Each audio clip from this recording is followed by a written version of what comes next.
Jangan pernah menoleh kau dengar siulan di tengah hutan malam-malam. Di Minang, itu bukan burung. Itu adalah awal dari kegilaan yang tak ada obatnya. Selamat datang di dunia gelap si Jundai.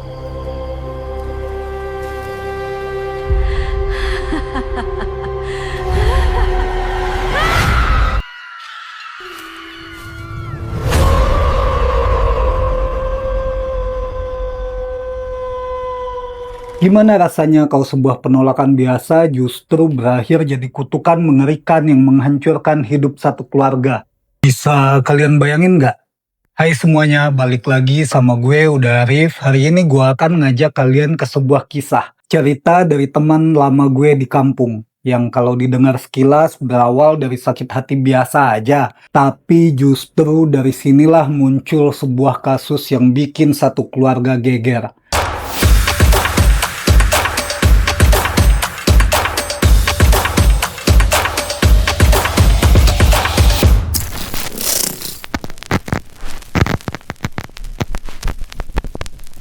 Jadi guys, temen gue ini punya seorang tante. Tantenya temen ini kita sebut aja namanya Tante Nina. Waktu mudanya Tante Nina adalah primadona desa yang selalu dihormati.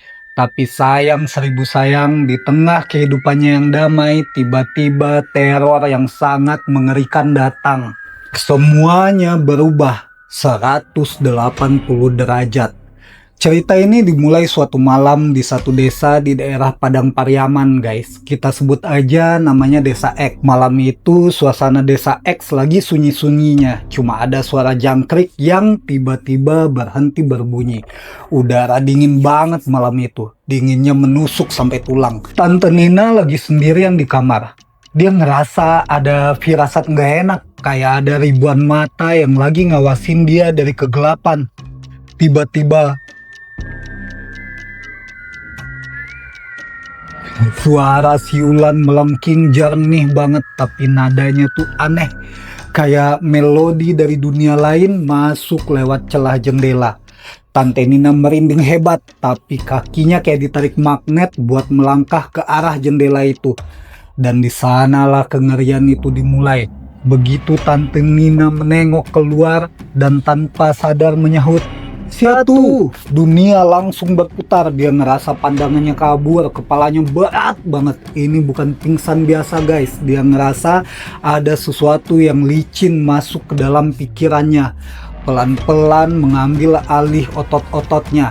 Tante Nina sadar. Dia bisa lihat tangannya bergerak sendiri, tapi dia nggak bisa stop. Dia teriak dalam hati, tapi mulutnya malah tersenyum lebar dan kaku.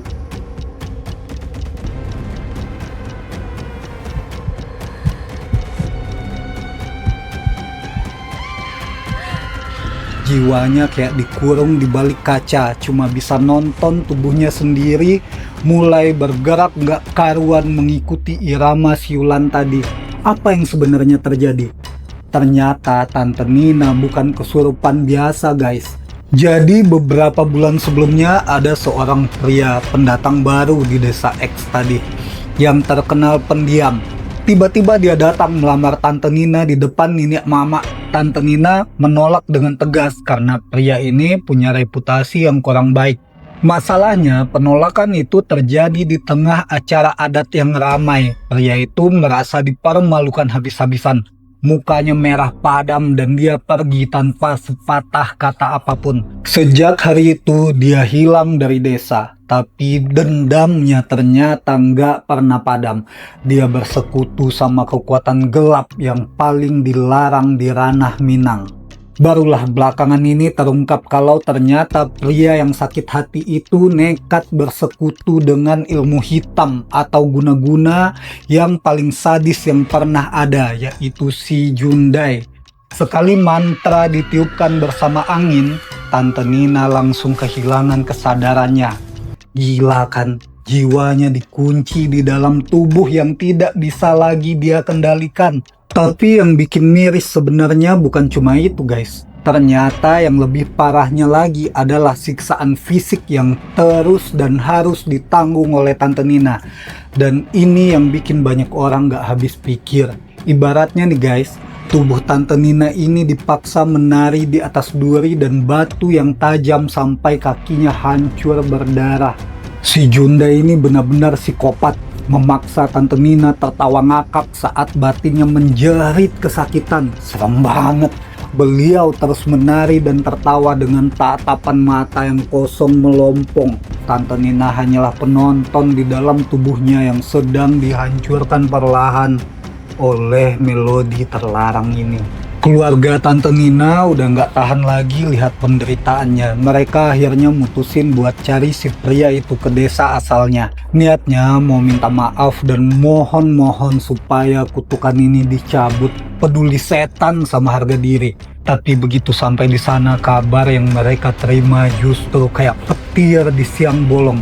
Tetangga pria itu bilang kalau dia sudah meninggal 2 minggu yang lalu karena kecelakaan motor yang tragis. Tubuhnya hancur, persis di hari yang sama saat Tante Nina mulai kena serangan si Junda itu.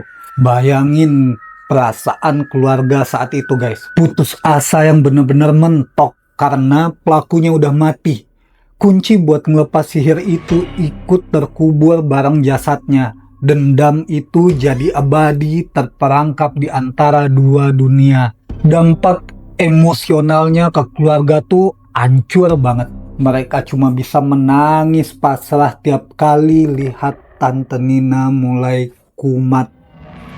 Sampai akhir hayatnya Tante Nina terpaksa diasingkan, dipasung di sebuah ruangan khusus. Karena Tante Nina bisa melukai dirinya sendiri kalau lagi menari.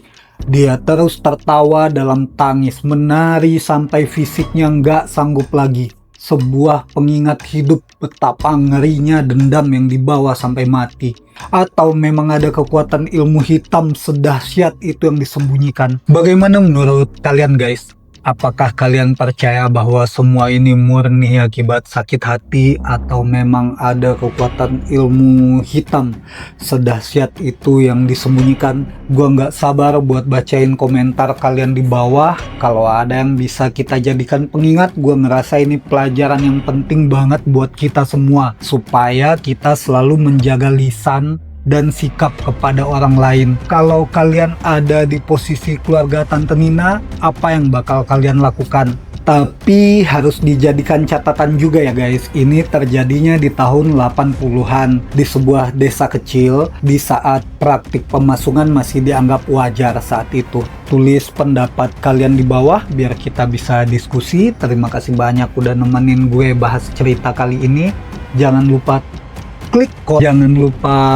klik tombol subscribe-nya dan nyalain notifikasi supaya kalian tahu kalau gue upload video baru. Pernah dengar cerita si Jundai atau kasus kegilaan aneh di daerahmu? Mari kita bahas di kolom komentar.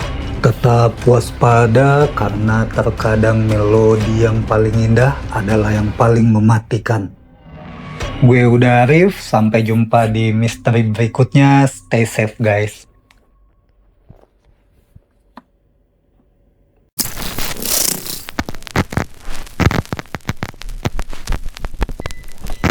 Tetap waspada karena terkadang melodi yang paling indah adalah yang fuck